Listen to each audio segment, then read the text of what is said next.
Friends, fine truth ബ്ലോഗിലേക്ക് നിങ്ങൾക്ക് എല്ലാവർക്കും സ്വാഗതം. എൻ്റെ ഡാവേ, ആ പുള്ളിക്ക് എന്തോ കഴിവാ അല്ലേ എന്ന് ആളുകൾ പറഞ്ഞ് നിങ്ങൾ കേട്ടിട്ടില്ലേ? ഈ കഴിവുള്ളവരായിട്ട് നമ്മൾ വിലയിരുത്തുന്നത് എങ്ങനെയാണ്?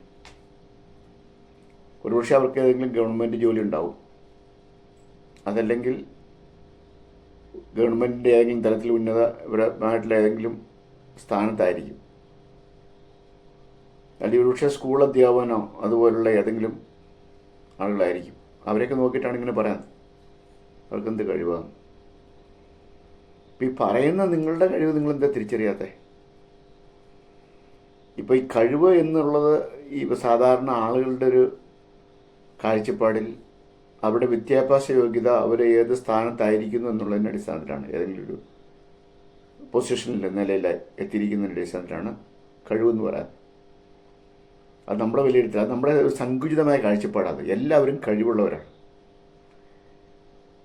ഇല്ലേ? യേശുദാസിന് പ്രത്യേക ഒരു കഴിവില്ലേ? എന്താ യേശുദാസിൻ്റെ കഴിവ്? പാട്ട് പാടാനുള്ള കഴിവ്. അതിന് ലോകം അംഗീകരിക്കപ്പെടുന്ന വലിയൊരു പാട്ടുകാരനാണ്.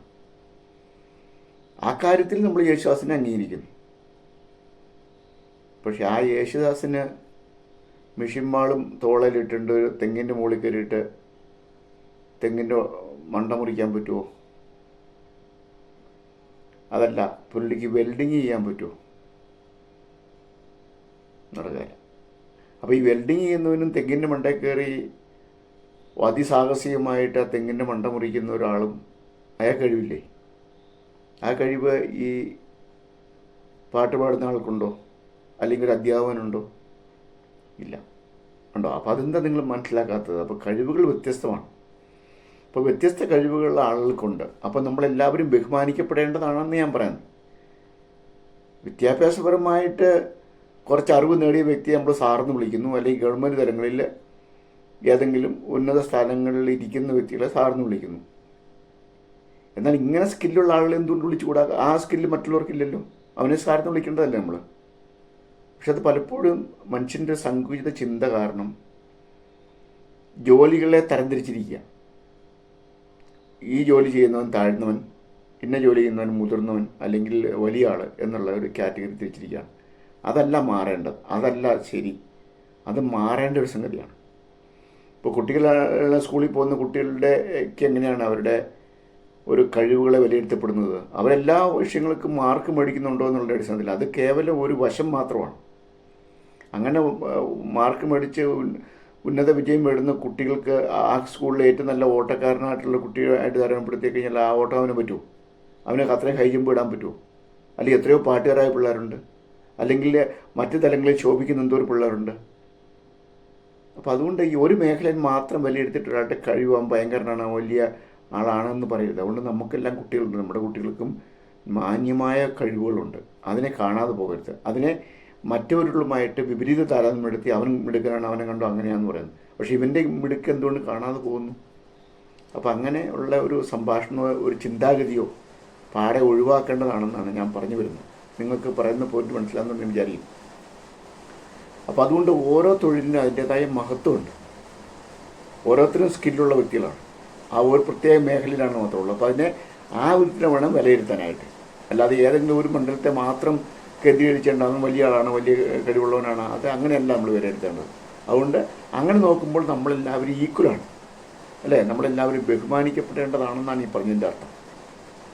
അല്ല, നല്ലൊരു കൃഷിക്കാരനെ കുറിച്ച് നോക്കിയാൽ ഈ ആളുകൾ ഏറ്റവും താഴെക്കിടയിൽ കാണുന്ന ഒരു വ്യക്തി നിലയിലാണ് നമുക്ക് കൃഷിക്കാരനെ കണ്ടെത്താൻ കഴിയുന്നത്. എന്നാൽ അവനെപ്പോലെ കൃഷി ചെയ്ത തരത്തിൽ വിളകൾ ഉൽപ്പാദിപ്പിക്കാൻ തക്കണം മറ്റവർക്ക് കഴിയുന്നുണ്ടോ? അധ്യാപകന് കഴിയുന്നുണ്ടോ? ചിന്തിച്ചു നോക്കി. അധ്യാപകനും ചിലപ്പോൾ ഒരുപക്ഷെ കൃഷിക്കാരനെ അധ്യാപനം ഉണ്ടായിരിക്കും. ഞാൻ പൊതുവെ ഒന്ന് സംസാരിക്കുക ചെയ്യുന്നു അല്ലേ? അല്ലെങ്കിൽ ചൂണ്ടയിട്ടിട്ട് വൈദഗ്ധ്യത്തോടെ മീൻ പിടിക്കുന്ന ആളുണ്ടാവും അല്ലേ? എല്ലാവരും ചെന്നാൽ മീൻ കിട്ടുമോ? ഇല്ല. അതിന് വളരെ വൈദഗ്ധ്യം ആവശ്യമാണ്. എല്ലാവർക്കും വെൽഡിങ് ചെയ്യാൻ പറ്റുമോ? പറ്റുന്നില്ല. എല്ലാവർക്കും നല്ല വിധത്തിൽ ഡ്രൈവ് ചെയ്യാൻ പറ്റുമോ? പറ്റുന്നില്ല. അപ്പോൾ ഇതെല്ലാം ഓരോരുത്തരുടെ കഴിവുകളാണ്. അപ്പോൾ ആ കഴിവുകളെല്ലാം നമ്മൾ വിലമതിക്കുമ്പോൾ ഈ ഭൂമിയിലുള്ള എല്ലാ മനുഷ്യരും തുല്യരാണ്, ആരും ചെറിയവരല്ല എന്നുള്ളതാണ് പറഞ്ഞു വരുന്നത്. അതുകൊണ്ട് നമ്മൾ പരസ്പരം ബഹുമാനിക്കപ്പെടേണ്ടതാണ്, ബഹുമാനിക്കേണ്ടതാണ്.